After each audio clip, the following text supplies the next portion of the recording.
નમસ્કાર મિત્રો આજે આપણે વાત કરીશું પોસ્ટ ઓફિસમાં 1 જાન્યુઆરી 2026 જે 26 પછી જે નવા વ્યાજ દરો જે છે લોન્ચ થયા છે સરકારે જાહેરાત કરી છે તો એના વિશે વિગતવાર વાત કરીશું આપણે 1 જાન્યુઆરી 2025 પછી કોઈ પણ સ્કીમમાં તમે પૈસાનું રોકાણ કરશો તો હવે પછી કેટલા વ્યાજદર મળશે તેના વિશે વિગતવાર વાત કરીશું તે પછી સેવિંગ એકાઉન્ટમાં પૈસા તમે જમા રહેવા દો અથવા તો એફડી કરો આરડી કરો સુકન્યા સમૃદ્ધિ યોજનામાં તમે રોકાણ કરો અથવા તો સિનિયર સિટીઝન કોઈ પણ એનએસસી જે છે તો એમાં કોઈ પણ સ્કીમમાં તમે રોકાણ કરો તો હવે પછી કેટલા વ્યાજદર મળશે એના વિશે વિગતવાર વાત કરીશું સાથે સાથે એ પણ વાત કરીશું મિત્રો કે તમે કોઈ પણ સ્કીમમાં 50,000 અથવા તો લાખ રૂપિયાનો ઇન્વેસ્ટ કરો તો એની પાકતી મુદતે તમને કેટલા રૂપિયા મળશે તો એનું એક કેલ્ક્યુલેશન કરી અને તમામ સ્કીમો વિશે જાણીશું તો વિડીયોને લાસ્ટ સુધી જોતા રહેજો તો ચાલો શરૂ કરીએ તો પોસ્ટ ઓફિસની તમામ જે બેઝિક મુખ્ય સ્કીમો જે છે તો એના વ્યાજદર 1 જાન્યુઆરી 2025 થી હવે તમને કેટલું વ્યાજદર મળશે એના વિશે સ્ટેપ બાય સ્ટેપ માહિતી મેળવશું આપણે આ આર્ટિકલના માધ્યમથી અને સાથે સાથે એ પણ વાત કરીશું આપણે કે તમે 1 લાખ રૂપિયા ઇન્વેસ્ટ કર્યા હોય તો તમારું ટોટલ જે છે તમને કેટલા મળવાપાત્ર રહેશે તો આ આર્ટિકલમાં વિગતવાર જે છે તમને સમજાઈ જાય તો એ પ્રમાણે સમજાવવામાં આવ્યું છે લખવામાં આવ્યું છે તો આ આર્ટિકલની લિંક જો તમારે જોઈતી હશે તો આ વિડીયોના ડિસ્ક્રિપ્શન બોક્સમાં રાખી દે તો ત્યાંથી તમે ચેકઆઉટ કરી શકશો તો સૌપ્રથમ વાત કરીએ મિત્રો કે કઈ સ્કીમો વિશે આપણે જાણવાના છે તો અહીં તમે જોઈ શકો છો RD scheme FD scheme MIS TD NSC KVP senior citizen saving scheme પછી એસએસવાય અને પીપીએફ બરાબર તો આવી સ્કીમો જે છે મુખ્ય સ્કીમો છે તો એના વિશે આપણે વ્યાજદર કેટલા મળશે તમને એના વિશે વાત કરીએ આપણે સૌપ્રથમ વાત કરીએ આપણે આરડી સ્કીમ મતલબ કે રિકરિંગ ડિપોઝિટ જે આપણે ફિક્સ ડિપોઝિટ તરીકે આપણે ઓળખીએ છીએ એમાં તમને વ્યાજદર મળશે અત્યારે 6.7% વાર્ષિક વ્યાજદર મળશે અને ઉદાહરણ તરીકે જોઈએ આપણે તો 1000 રૂપિયા મહિને 1000 રૂપિયા રોકાણ કરો તો 5 વર્ષ પછી તમને કેટલા રૂપિયા મળવા પાત્ર રહેશે તમે મહિને તમારે જમા કરવાના હોય છે બરાબર આરડી સ્કીમ એટલે તો મહિને 1000 રૂપિયા જમા કરો બરાબર તો 5 વર્ષમાં કુલ રકમ તમારી થશે 60,000 રૂપિયા અને એનું વ્યાજદર તમને કેટલું મળશે 11,365 રૂપિયા અને ટોટલ 5 વર્ષ પછી મળવાપાત્ર રકમ છે તમારી 71,365 રૂપિયા આરડી સ્કીમમાં તમે જો ઇન્વેસ્ટ કરો હર મહિને 1,000 2,000 3,000 તો આ પ્રમાણે તમને મળવાપાત્ર રહેશે સેવિંગ એકાઉન્ટમાં કોઈ ફેરફાર કરવામાં આવ્યો નથી બરાબર તમારા ખાતામાં તો 1,04,000 તમને મળવાપાત્ર રહેશે હવે વાત કરીએ મિત્રો ફિક્સ ડિપોઝિટની ફિક્સ ડિપોઝિટ જે છે એમાં તમને આમાં આ પોસ્ટ ઓફિસમાં 4 ઓપ્શન તમને મળી શકશે 1 વર્ષ માટે ફિક્સ ડિપોઝિટ કરો તો તમને કેટલું વ્યાજદર મળશે 6.9%. 2 વર્ષ માટે કરો તો 7% મળશે 3 વર્ષ માટે ફિક્સ ડિપોઝિટ કરો તો 7.1% મળશે અને 5 વર્ષ માટે ફિક્સ ડિપોઝિટ કરો તો 7.5% મળવાપાત્ર રહેશે બરાબર પરંતુ માની લો કે તમારે 5 વર્ષ માટે તમારે એફડી કરવાની છે તો હું તમને કહું એ સ્કીમમાં તમે ઇન્વેસ્ટ કરી શકો છો આપણે આગળ વાત કરીશું હવે માની લો કે 1 વર્ષ માટે તમે એફડી કરી છે બરાબર 1 લાખ રૂપિયા તો એનું વ્યાજ કેટલું બનશે 7,080 રૂપિયા અને ટોટલ અમાઉન્ટની વાત કરીએ તો 1,07,080 રૂપિયા તમને 1 વર્ષ પછી મળવાપાત્ર રહેશે તે જ પ્રમાણે આપણે 2 વર્ષ એફડીની વાત કરીએ તો 7% તમને વ્યાજદર મળશે ટોટલ જે છે આપણે કુલ વ્યાજ કેટલું મળશે 2 વર્ષની વાત કરીએ તો 14,371 રૂપિયા અને ટોટલ 1,14,371 રૂપિયા મળવાપાત્ર રહેશે એ જ પ્રમાણે 3 વર્ષની વાત કરીએ તો 7.1% વાર્ષિક વ્યાજ મળશે તમને તો કુલ વ્યાજ તમને 3 વર્ષનું કેટલું મળશે 1 લાખ રૂપિયાનું તો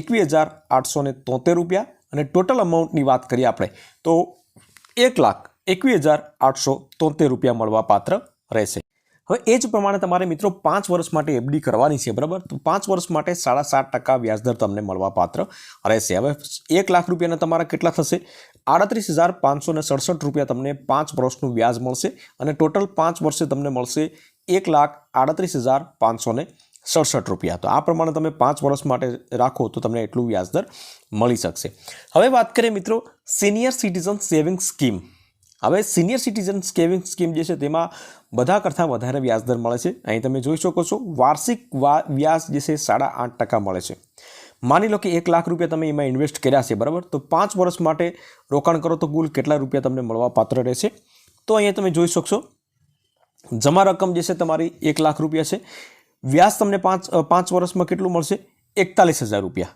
અને ટોટલ જે છે 1,41,000 રૂપિયા તમારા મળવાપાત્ર રહેશે 5 વર્ષમાં બરાબર 1 લાખના પરંતુ આ સિનિયર સિટીઝન સેવિંગ સ્કીમ જે છે તો એ સિનિયર લોકો માટે છે મતલબ કે તમે 60 વર્ષ અથવા તો 60 વર્ષથી ઉપરના જે લોકો હોય તો તેના માટે છે અને આમાં તમને 5 વર્ષે વ્યાજ નથી મળતું આમાં વ્યાજ કેટલા વર્ષે? દર 3 મહિને તમને વ્યાજદર મળે છે.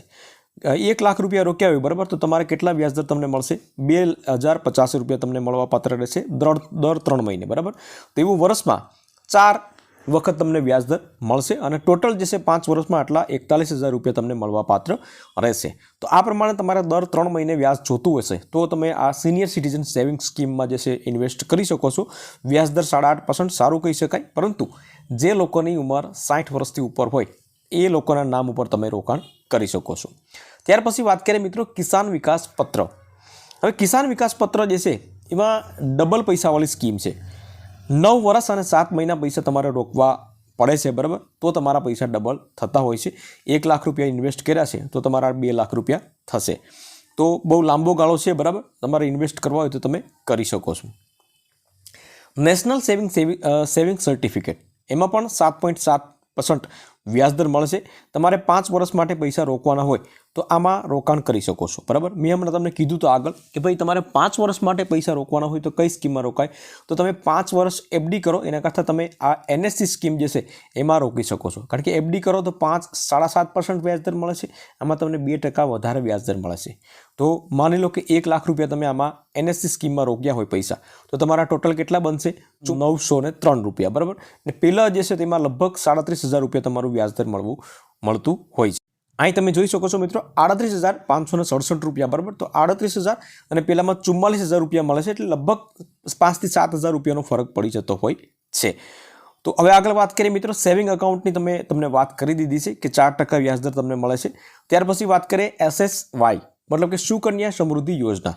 હવે સુકન્યા સમૃદ્ધિ યોજના જે છે એમાં તમારે 15 વર્ષ માટે પૈસા રોકવાના હોય છે.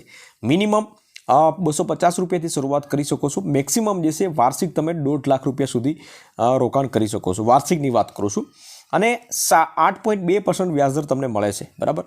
તો આ જે છે એમાં તમે માની લો કે દર મહિને 2,000 રૂપિયાનું રોકાણ કરો તો 15 વર્ષમાં તમારા કેટલા રૂપિયા ટોટલ થશે? 3,60,000 રૂપિયા. અને 15 વર્ષ પછી તમારે 1 રૂપિયો ભરવાનો નથી હોતો, પરંતુ એ પાકતી મુદત જે છે એની 21 વર્ષ મતલબ કે તે પછીના 6-7 વર્ષ તમારે વેઇટ કરવાનો હોય છે. અને પાકતી મુદત તમારી જે છે વ્યાજદર તમને મળશે 3,60,000નું, એ 7,49,206 રૂપિયા. અને ટોટલ મળવાપાત્ર રકમ જે છે એ 11,09,207 રૂપિયા જેવું થાય છે બરાબર. પરંતુ આ SSY જે છે સુકન્યા સમૃદ્ધિ યોજના જે છે એ કોણ રોકી શકે છે? કે ભાઈ જેની ઘરે 0 થી 10 વર્ષની વચ્ચેની ઉંમરની જે દીકરીઓ હોય, મેક્સિમમ 2 દીકરીઓના નામ ઉપર તમે આ પૈસા ભરી શકો છો. તો એ જ લોકો જે છે આમાં લાભ લઈ શકે છે, બાકી બીજા કોઈ વ્યક્તિને લાભ મળી શકતો નથી. ત્યાર પછી વાત કરીએ મિત્રો PPF મતલબ કે પબ્લિક પ્રોવિડન્ટ ફંડ. તમારે આ ફંડમાં જે છે 15 વર્ષ સુધી પૈસા જમા રાખવા પડે. 7.1% જે છે વ્યાજ મળે છે. દાખલા તરીકે તમે મહિને જે છે આમાં મહિને પૈસા ભરવાના હોય છે 15 વર્ષ સુધી બરાબર, એક સાથે નથી ભરવાના હોતા. તો 2,000 રૂપિયા તમે દર મહિને ભરો તો 15 વર્ષ સુધી રોકાણ કરો તો 15 વર્ષમાં તમારા જમા કેટલા થશે? 3,60,000 રૂપિયા બરાબર. અને 15 વર્ષે તમને વ્યાજદર કેટલું મળશે? તો કે 2,71,000 રૂપિયા. અને ટોટલ રકમની વાત કરીએ 15 વર્ષે તો 6,31,000 રૂપિયા જેવું તમારું ટોટલ અમાઉન્ટ મળે બરાબર. તો આ પ્રમાણે જે છે તમામ સ્કીમો જે છે એના વિશે વ્યાજદર મેં તમને જણાવી દીધા છે મિત્રો.